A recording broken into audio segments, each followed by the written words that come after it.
महाराष्ट्रातील माझ्या बंधू भगिनींना जय श्री कृष्ण। उद्या श्रीकृष्ण जयंती आहे। मी तुम्हाला आजच शुभेच्छा देतो।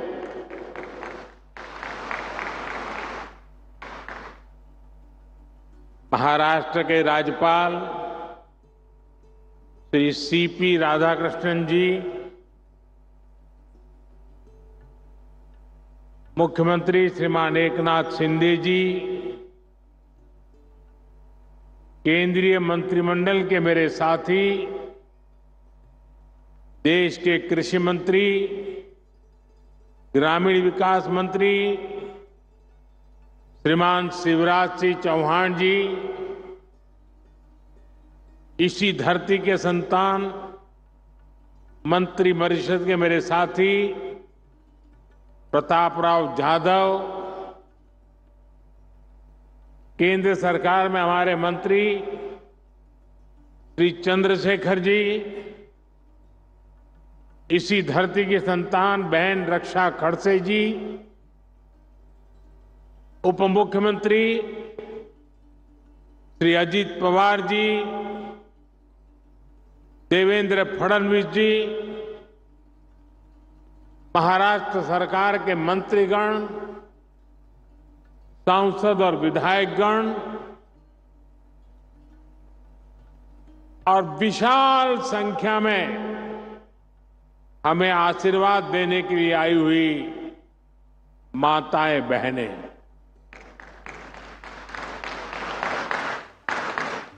दूर दूर मेरी जहां भी नजर पहुंच रही है, ऐसा लग रहा है माताओं का महासागर उमड़ पड़ा है।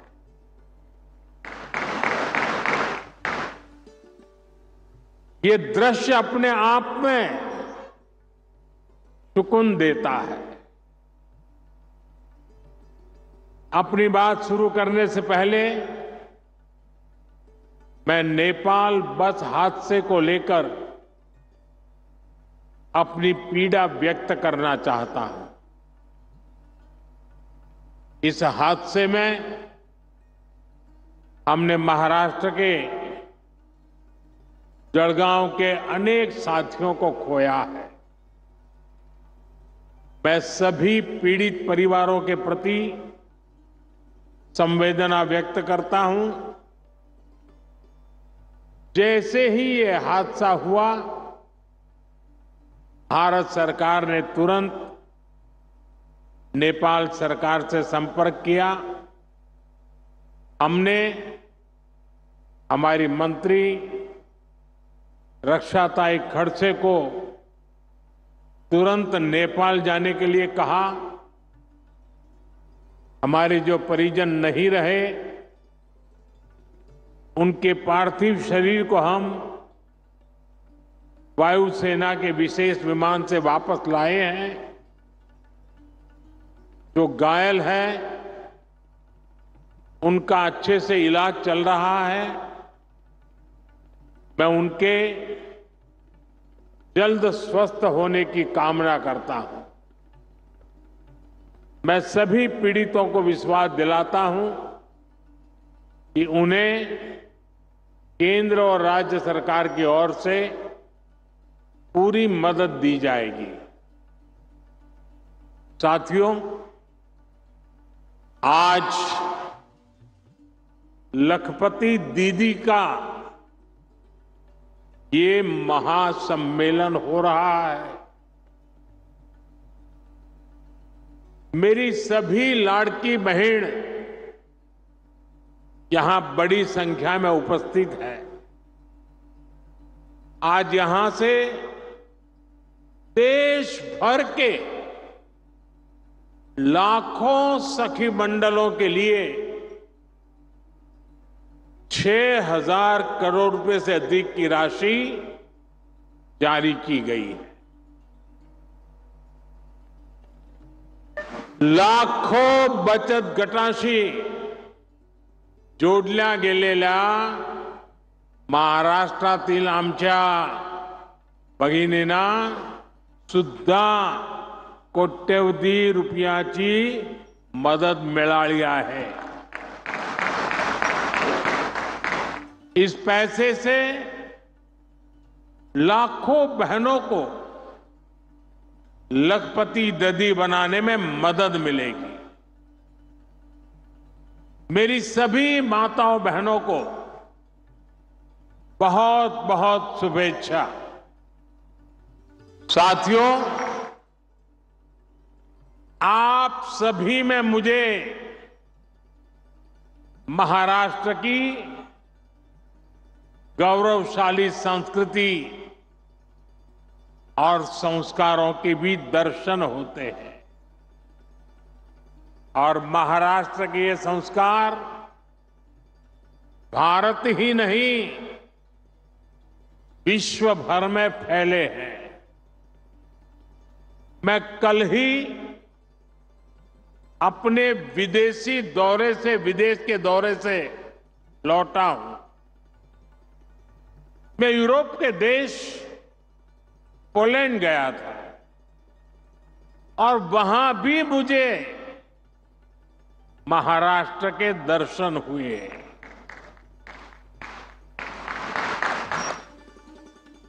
महाराष्ट्र की संस्कृति, यहां के संस्कारों के दर्शन हुए. पोलैंड के लोग महाराष्ट्र के लोगों का बहुत सम्मान करते हैं. यहां बैठकर के आप इसकी कल्पना नहीं कर सकते. वहां की राजधानी में एक कोल्हापुर मेमोरियल है.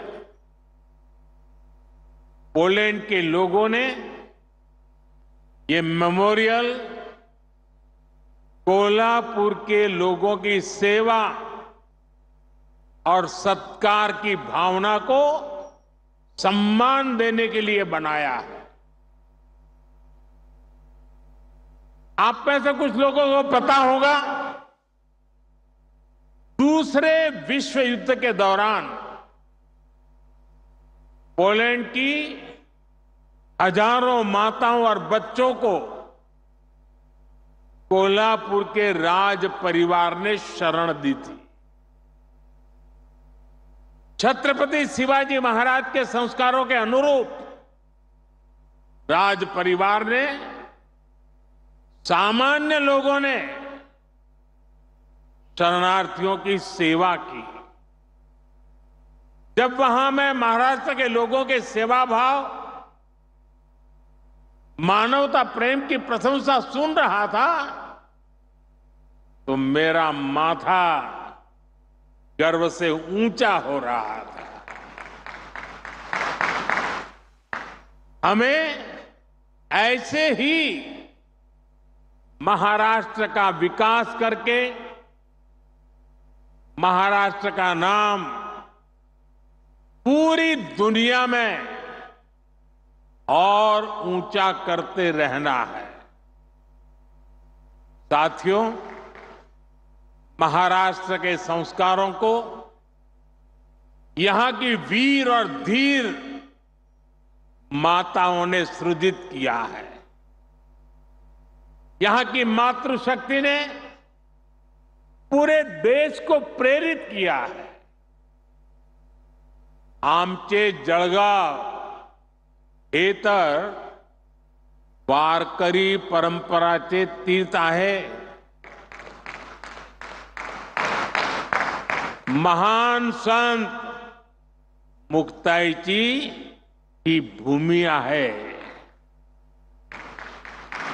उनकी साधना, उनका तप आज की पीढ़ी के लिए भी प्रेरणा है. बहिणाबाई की कविताएं आज भी समाज को रूढ़ियों से बाहर निकल सोचने के लिए मजबूर करती. महाराष्ट्र का कोई भी कोना हो, इतिहास का कोई भी कालखंड हो,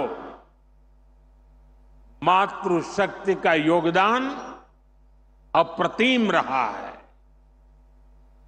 छत्रपति शिवाजी महाराज के जीवन को किसने दिशा दी? ये काम माता जिजाऊ ने किया। जब समाज में बेटियों की शिक्षा, बेटियों के कामकाज को महत्व नहीं दिया जाता था, तब सावित्रीबाई फुले आगे आई। यानी भारत की मातृशक्ति ने हमेशा समाज और राष्ट्र के भविष्य को बनाने में बहुत बड़ा योगदान दिया है। और आज जब हमारा देश विकसित बनने के लिए मेहनत कर रहा है, तो फिर से हमारी मातृशक्ति आगे आ रही है। मैं अपने सामने देख रहा हूं, महाराष्ट्र के आप सभी बहनें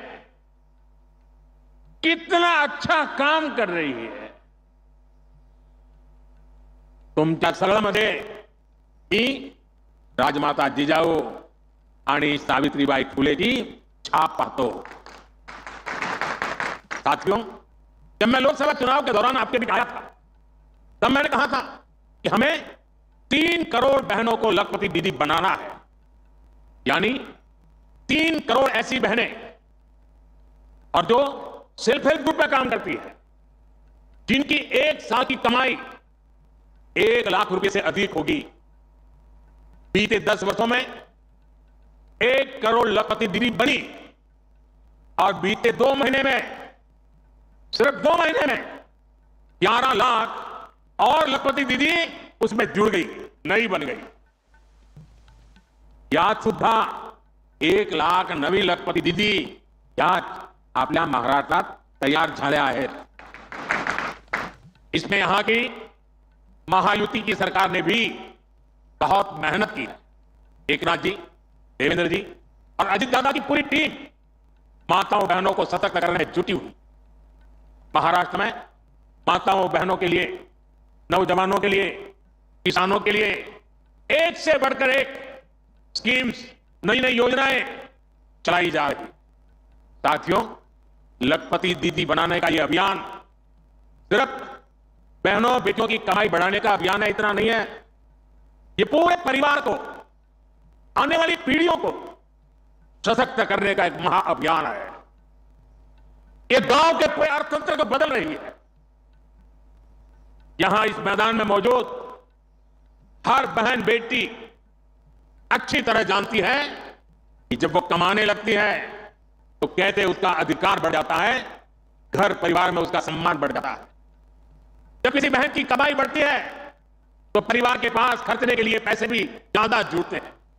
यानी एक बहन का भी लखपति दीदी बनना पूरे परिवार का भाग्य बदल रहा है। यहां आने से पहले मैं देश के अलग अलग कोने से आई हुई ऐसी बहनों के अनुभव सुन रहा था। सभी लखपति दीदियों के आत्मविश्वास था, और मैं कहता तो लखपति दीदी हूं, लेकिन उसमें सब कोई 2 लाख कमाने वाले थे, कोई 3 लाख वाले थे, कोई 8 लाख वाले भी थे। और ये पीछे कुछ ही महीनों में उन्होंने कमाल करके दिखाई दी। साथियों, आज आप हर तरफ सुनते हैं कि भारत दुनिया की तीसरी सबसे बड़ी आर्थिक ताकत बनने जा रहा है। इसमें हमारी बहनों बेटियों की भूमिका बहुत बड़ी है। लेकिन कुछ साल पहले तक यह स्थिति नहीं थी। बहनें हर घर, हर परिवार की खुशहाली की गारंटी होती है, लेकिन महिलाओं को मदद मिले इसकी गारंटी लेने वाला कोई नहीं था। देश की करोड़ों बहनों के नाम पर कोई प्रॉपर्टी नहीं होती थी। अगर उन्हें बैंक से लोन लेना होता था तो उनको मिल ही नहीं सकता था। ऐसे में वो कोई भी छोटा मोटा काम करना चाहे तो चाहकर भी नहीं कर पाती। और इसलिए आपके इस भाई ने, आपके बेटे ने एक संकल्प लिया। मैंने तय किया कि कुछ भी हो जाए, मेरे देश की माताओं बहनों बेटियों की हर मुश्किल को कम करके ही रहूंगा। इसलिए मोदी सरकार ने एक के बाद एक महिला हित में निर्णय लिए।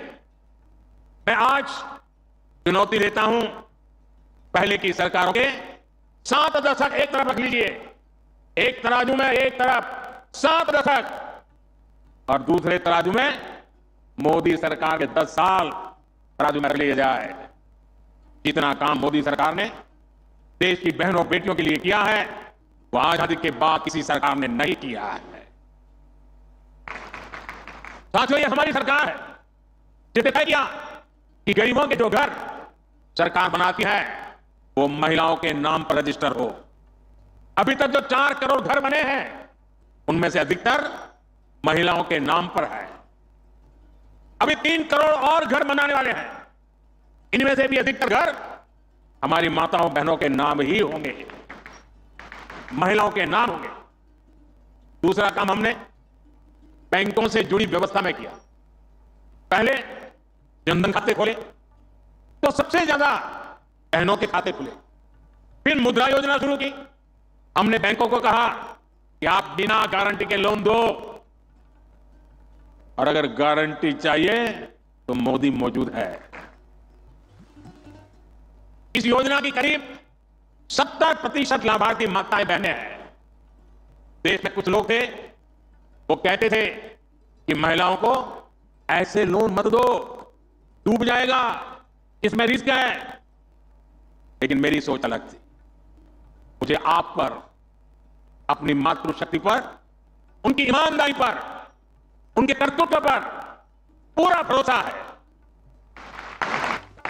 माताओं बहनों ने मेहनत की और ईमानदारी से लोन भी लौटाए।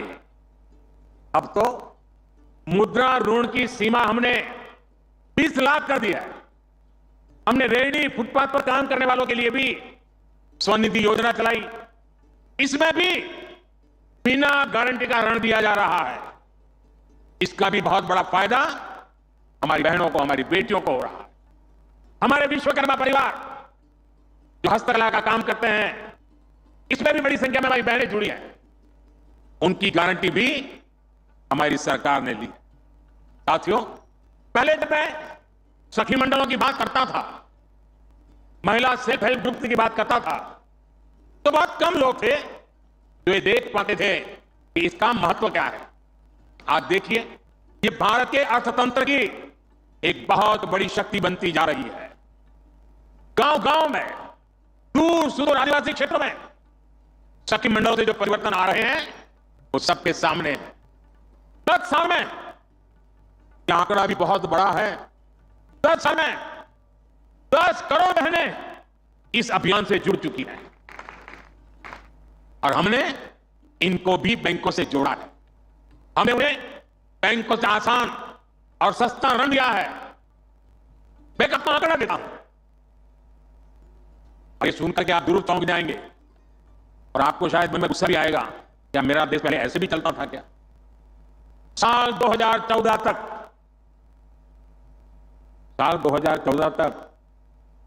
25,000 करोड़ रुपए से भी कम, 25,000 करोड़ रुपए से भी कम बैंक लोन सखी मंडलों को मिला था।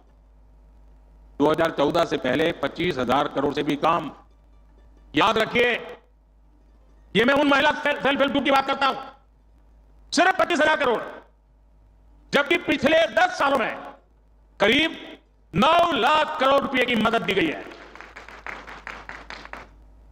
कहां 25,000 करोड़ और कहां 9 लाख करोड़। इतना ही नहीं, सरकार जो सीधी मदद देती है उसमें भी लगभग 30 गुना की बढ़ोतरी की गई है। इसका परिणाम यह आया है कि आज गांव की हमारी बहनें अपनी आय भी बढ़ा रही है और देश को मजबूत भी बना रही है। और मैं फिर से कहता हूं, ये तो अभी ट्रेलर है। अब हम बहनों बेटियों की भूमिका का और विस्तार कर रहे हैं। आज 1.25 लाख से अधिक बैंक सखियां गांव-गांव बैंकिंग सेवाएं दे रही है। और अभी मुझे कुछ बहनें बता रही थी, 1-1 करोड़ रुपए का कारोबार करती है। अब हम बहनों को ड्रोन पायलट बना रहे हैं। हम बहनों के समूहों को लाखों रुपए का ड्रोन दे रहे हैं ताकि वे ड्रोन से आधुनिक खेती करने में किसानों की मदद कर पाए। हम 2 लाख पशु सखियों को भी ट्रेन कर रहे हैं ताकि वे पशुपालकों को मदद कर सके। यही नहीं, आधुनिक खेती के लिए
प्राकृतिक खेती के लिए भी हम नारी शक्ति को ही नेतृत्व दे रहे हैं।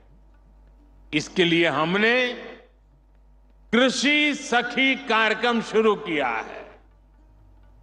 ऐसी लाखों कृषि सखियां वाले समय में देश के गांव-गांव में हम बनाने के लिए आगे बढ़ रहे हैं। इन सभी अभियानों से बेटियों को रोजगार भी मिलेगा, उनका आत्मविश्वास भी बढ़ेगा और बेटियों के सामर्थ्य को लेकर समाज में भी एक नई सोच का निर्माण होगा। साथियों, अभी पिछले महीने ही देश का एक बजट आया है। इसमें माताओं, बहनों, बेटियों से जुड़ी योजनाओं के लिए 3 लाख करोड़ रुपए रखे गए हैं। बेटियां ज्यादा संख्या में नौकरी करें, इसके लिए दफ्तरों में, फैक्ट्रियों में उनके लिए विशेष सुविधाएं बनाने की घोषणा की गई है। रहने के लिए वर्किंग विमेन हॉस्टल की सुविधा हो, बच्चों के लिए क्रेच की सुविधा हो, इसके लिए केंद्र सरकार काम कर रही है।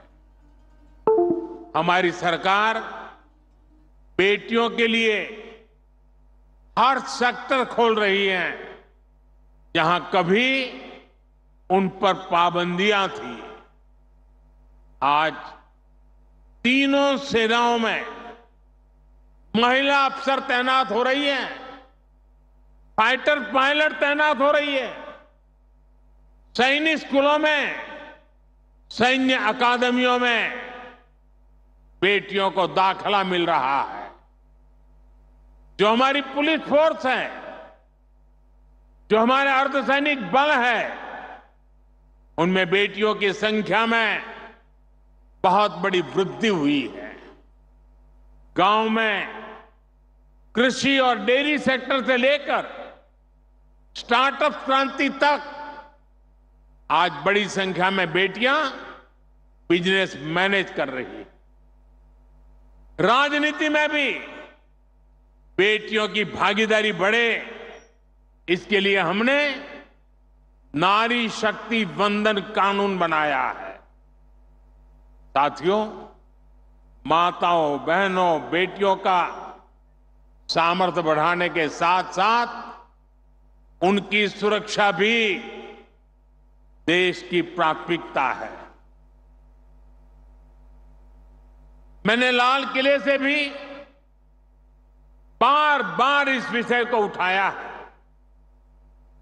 आज देश का कोई भी राज्य हो, अपनी बहनों बेटियों की पीड़ा को, उनके गुस्से को मैं समझ रहा हूं। मैं एक बार फिर